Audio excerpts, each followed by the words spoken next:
Good morning, and welcome to the daily chapter reading of It's Your Loss. Living with grief is hard. We hope this book will help. Logistics. If most losses are unexpected, how can you possibly know what to expect? We tackle the practical and emotional milestones you might encounter in any given loss. Emma, how would you explain logistics to a layperson? Robin, there are the general, recognizable, and universal processes around loss. Emma, both practical and emotional. And the fundamental thing with logistics is that however and whenever you do them, at some point you are going to have to look at what happened, carve out some time for yourself, and let those emotions come out.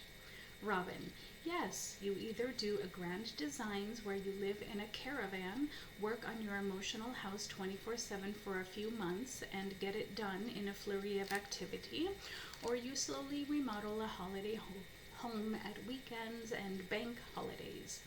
Neither way, you're going to have to rebuild that emotional house 'cause it's roofless. It's roofless, Jonathan. Robin on logistics. Notes from the chaotic extrovert. So here we are, ready to look at the whole loss shtick from opposite angles. I'm the one with the sandwich board and Belle walking around shouting about it. Emma, not so much. Let me start off by saying I believe loss is not a problem you solve, it's a journey you have to navigate, which sucks, as I can't give you a cheat sheet. It's also a really long expedition that has no set route, so I can't give you directions neither. All I can give you is a map with no coordinates and a reassuring pat on the back. But before you give up, wondering what use a book on loss is when it doesn't walk through the geography of it all, I'll stop you. Whoa there, Sally. We can't give you a treasure map to emotional freedom, but we can give you a brief overview of what you might come across on the way and how you could address these potential obstacles. We came up with the title of this chapter, Logistics, because we thought it was funny, and that's how we handle a good percentage of our trauma, by trying to joke it into normality. The rest of the time is spent with one of us holding the other's hand while we cry in a coffee shop, and an awkward waiter lingers, really wanting us to ask for the bill. Yes, that waiter is an allegory for society at large, but logistics are real. There are processes for loss, whatever that loss is.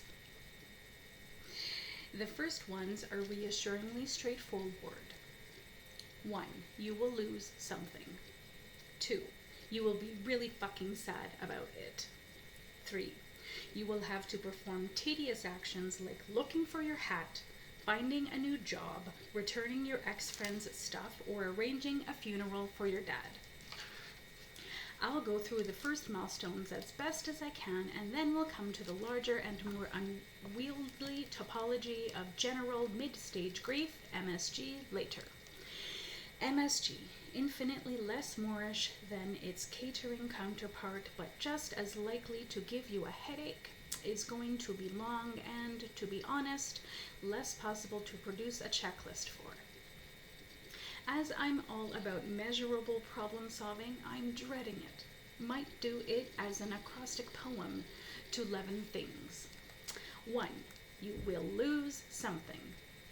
I'm going to use bereavement as my example form of loss here, and throughout most of the book, it's the one I know most keenly, and being privy to the doing of loss, I can say, with some degree of confidence, that there's a commonality to all losses. It's a sliding scale. That moment of horror and disbelief is the same, though probably less intense, when you finally articulate the words, "My marriage is over." When sit down with HR in one of those stony-faced meetings, tell your friend you don't want to be their bridesmaid, or in fact friend, anymore, and realize you can't put those words back in your mouth or watch the train pull away with your grandmother's umbrella on it. One of the toughest things to bear in life is that at some point you will lose someone, an actual human person, someone vital. It might be that you get a call on a July afternoon saying, "Are you sitting down?" and somebody delivers you the worst news of your existence so far. You might get a call on a July afternoon you're sort of known was coming for months as your loved one was battling a terminal illness. You might get a call on a July afternoon because it was an inevitability that you were always going to lose the person you lost because the world was too much. That their body could never support them, their mind wasn't kind enough to them, or society wasn't. There are as many ways of losing someone as there are someone's, and no one way is easier than the other. I lost my Nan after a year-long struggle with cancer. Though her actual dying was sudden and unexpected, she went into a hospice for a massage and never came out.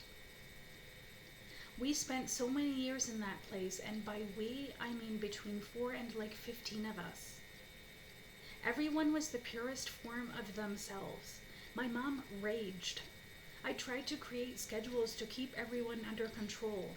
Some people insisted on being at her bedside constantly. Others stood in the communal gardens smoking and not saying anything at all.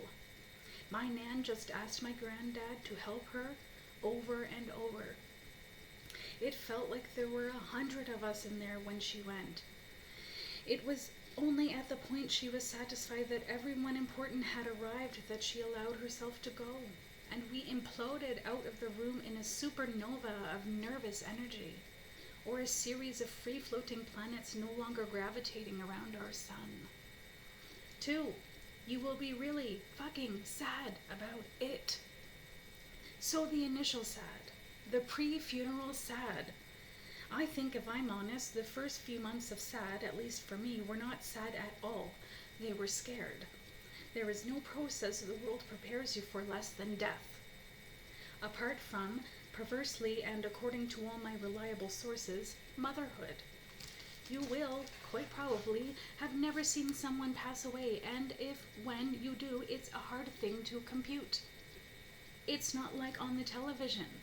It's primal and frightening, and it might be the only thing you'll picture for a while. You might find yourself talking about it constantly like the last scene of a film you can't stop replaying. It's your Blair Witch Project moment. You can't figure out why it happened like that. You absolutely don't want to look at it, but there it is. Again. You might have lost them in the most peaceful way imaginable, but there's still something completely incomprehensible about seeing a person stop breathing. For a human being to be wholly still, acknowledge this bit. I'd say that to everyone, even the avoiders. If you found the precise moment you lost your person emotionally insurmountable but don't want to bring it up because no one else seems to, don't worry. Everyone else's brains are mouthing, "What the fuck?" at them too. That being said, being with someone as they die isn't something we all experience. In fact, a lot of us don't. I can't deny there is some solace in the inescapable physicality of it all, although some bits I would gladly do it without. You can flip it 180 if you're not there because you have so many things you need to know, whether you just didn't arrive in time, or you said your goodbyes in advance, or someone went to sleep and didn't wake up and you were left to process them simply not being around anymore. All equally inconceivable and with gaps in the story that need filling. Were they peaceful? Did they call out for someone? Did a nurse touch their hair or get them water or make sure they weren't scared? Did they know how much you loved them? Continue to the power of infinity. Different kind of terrifying, different kind of heartbreaking, but same kind of process. There's no escaping the fact that the global pandemic has thrown in another kind of bereavement too. A loss you actively aren't allowed to be part of. I think, although it's not a competition, this must be the worst of all the ways to lose someone. I can't imagine the pain and confusion that comes with not being allowed to be there rather than just not being there. It must be unbearable and frightening in a whole different way, and if you have experienced that, I cannot say how sorry I am. Being denied access to that final moment must be torturous. I have also seen friends who have lost parents to suicide, and there is no full stop in their story, just a lifetime of questions. Unknotting the threads of any bereavement is nigh impossible. Dealing with it in this context is something else entirely. However you experience it, it's going to be really bloody tough. And while loss does not automatically result in you developing post-traumatic stress disorder, PTSD, I firmly believe that many of us will suffer with it as a result, whether you're there at the moment your person goes or not. So maybe give that some consideration. Then, after the shock subsides a bit, your heart will just physically ache for them, and it won't stop. Ever. Horror. But it will lessen. You will feel less and less like you're about to go into full cardiac arrest until it's just like a little bruise that throbs when you knock it. But that's about losing them. What about the bits of you that are lost?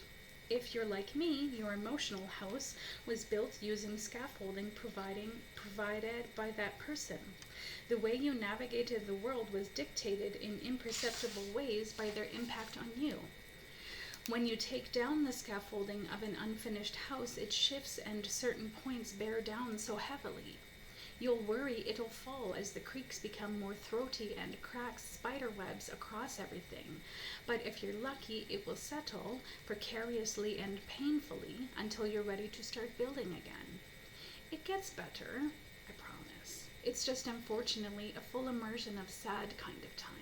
Sad for the new you without them, sad for the world devoid of their presence, sad for them that they're not in that world anymore, just a lot of sad. 3. You will have to perform tedious actions like looking for your hat, finding a new job, returning your ex-friend's stuff, or arranging a funeral for your dad. Right, straight off the bat, I'm going to admit that I didn't have to do much of this following my bereavement because, despite of it being universally acknowledged that I was like a third child to my nan, I am not actually, in the biological sense, a third child, so I didn't have to get involved in any of the deathmen. We've all done those kinds of actions with other elements of our lives, though. Rescued old jumpers off exes, created endless and useless handovers for old jobs, worked out a new way of interacting with your entire family without one key player involved, or whatever springs to mind for you. All highly process-driven, and if you're like me, in some ways not welcome, but in some ways cleansing and necessary. Complex, isn't it? Not so with Nan. When she went, I just lay down and did some proper old school languishing, without any need for arranging, rising at noon and napping in the day. I was like a toddler. I could perform very simple tasks and then I'd get weary and need a sit down. And I could, but most people can't. Emma couldn't. She had to actually deal with a funeral, an estate, all the shit stuff. In remote Scotland, in her mid-20s.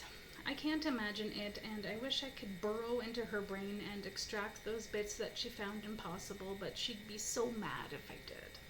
Primarily because she wants me to stop trying to fix her stuff all the time, but also on a practical level, I have very unsteady hands, so surgery is not the vocation for me. There is a comfort in arranging and being distracted. I know from my limited experience and because people have told me so. There's a forward motion and a purpose. You can't nap on that job. There are opportunities to look at a person in context, to think of what was important to them and how they were important to the people around them in turn, to process how to honor it, how to precise their life for the people who didn't know them so well, to think of their favorite flowers, their favorite song, to read poetry and to feel for a second understood, to write retrospectively terrible poetry, to buy new tights without ladders for the funeral because they're worth it, to choose their outfit, to choose their last outfit, to choose their last outfit based on what can go into a crematorium burner, to choose your outfit, to touch their possessions, to smell them on their clothes again, and for a second time for them to be there just off camera, to bathe in them while it feels acceptable and expected to do so, Take a moment in each of these tasks because as shit as they can be an odd kind of meditation. You'll look back and be grateful for the way they served you and the discoveries you made, that there was a structure to your grief before it comes this amorphous, salty, blank mange you can't really get a hold of. It's a blank mange of tears if you're wondering what I'm imagining there. What comes next? Once those 3 key benchmarks are achieved, or are at least underway, most bets are off, I'm afraid. You might look for distractions to avoid the way you feel or ways to validate it. You might wear your grief like your team football strip or pop it in a box. It will evolve, it will diminish. As it fades into the background and stops taking up your plane of vision, you will get a sense of its shape and what to do with it. Do what you feel is right, but do make sure that what you feel is right is also healthy. Get some therapy because your therapist is a great person to say, Manuel, shoplifting is thrilling and a lovely way to take your mind off the collapse of your haulage firm, but let's look at the wider ramifications of that petty crime. While drinking a green tea and engaging you in the game of competitive endurance staring they all seem to learn at the therapy camp. Note to self, Justina, you already know the unhealthy thing isn't right, but it makes you feel good. Just do your due diligence and check it's not going to kill you. Following my loss, 2 people said things that were useful to me, and I'll share them with you now. If you're a person who can't cope without someone managing your expectations, these will be gold. If you aren't, they are going to bum you out hard. My friend Shell came to see me a few weeks ago after my nan passed away. She was basically the only person I knew who had lost someone significant at that age, so I pumped her for info. She said this, you are going to be really fucking sad for a really long time. Yeah, direct, isn't it? But in a world where your biggest fear is probably that you'll feel this unbearably miserable forever, hearing someone saying, I see this is unbearable and unfortunately it's going to be like that for a while, but crucially not for the rest of time, is such a relief. It's like going from being David Blaine in that plastic box over the Thames, watching people walk by with no serviceable route back to them, to, well, being 2 people in that plastic box over the Thames equipped with a key and a countdown clock. Hopefully the jazzy clock from Actual Countdown. A woman who I worked with for a month who had lost her dad told me that for the first 2 years I would not be myself. She was right too. It was a period of adjustment. I exhibited a series of boringly predictable destructive behaviors. I was me, but with all the most extreme facets. Maybe because feeling things could be so difficult or so unruly, I had to feel them all to the max. These were my glory years of grief. I slotted all the most out there behavior in and absolutely luxuriated in it. I inhabited it completely. My Ziggy Stardust period. When I didn't know who I was, it gave me a purpose, a USP, a bejeweled cat suit of a coping strategy replete with a ginger mullet of woe. But somewhere along the way, I stripped off the very involved costume, shoes, accessories, wig, and face paint combo, and started just being Ryan again. Ryan 2.0. Very much not the same, but someone who could make room for other things gradually. Circumstances changed, and as they did, I did too, and I could shed little bits of the persona I'd created and work on the damaging behaviors so I was more functional and less, well, sad. What have I learned? Trust that the general onward trajectory of your life should help. Life will move in a forward direction, time will tick on, and you will just start to heal. Don't forget loss can be a passive thing too. Think of it like a big scab. You can't think a big scab healed. There is an element of just knowing that your body will take care of it. Savlon it and wait it out. You'll feel the compulsion to pick at it less and less because the initial overwhelming itch will subside. It is very gradual. There'll be a scar, but you won't have a huge open wound. Won't that be nice? One day, without realizing what you're doing, you'll pick up a brick and absent-mindedly pop it in your emotional house. And then another, and then another, and then maybe a non-load bearing wall will fall down and you'll be like, what the fuck? But don't panic. The whole bloody house nearly collapsed, remember? That wall obviously had some fundamental weaknesses and needed to be rebuilt. You know you've got the skills to rebuild it. You've got the skills to do the whole lot. That's where I come, very briefly, because there's a whole chapter on it later, to why a loss can, in some ways, make you better. It made me better because it made me realize that if the worst thing I could have imagined happening had happened, and if I wasn't dragged under by it, then I could make it through most things. Because crap things seemed to keep happening in my childhood, in my teens and early 20s, I had fashioned myself a kick-ass Marvel persona. Cursed girl, doomed to have absolute shit happen to her always. But then the worst did. And like Peter Parker when Uncle Ben died, I eventually became a better Spider-Man. What a thrilling start to this tell-all autobiography. Brian Donaldson, I am actually Spider-Man. But you get my point. You will be a different person dealing with loss 5 years in than 5 days in. You will hopefully have a handle on it, and if you're that way out, you can repackage it to be something that actively helps you. There's a reason there are so many loss organizations, and it's not just altruism. Giving your loss a purpose means it wasn't for nothing and that it is a powerful thing. You don't have to set up a loss organization. That's an extreme example. But the marathon runners, the car boot stallers, the bake sale bakers, all that on a smaller scale, making loss work for them. So there you go, no to-do list apart from the one opposite, no advice on how to skip steps and fast forward to feeling absolutely normal again, but hopefully a little insight into how it might go down when everything can feel a bit overwhelmingly unknowable.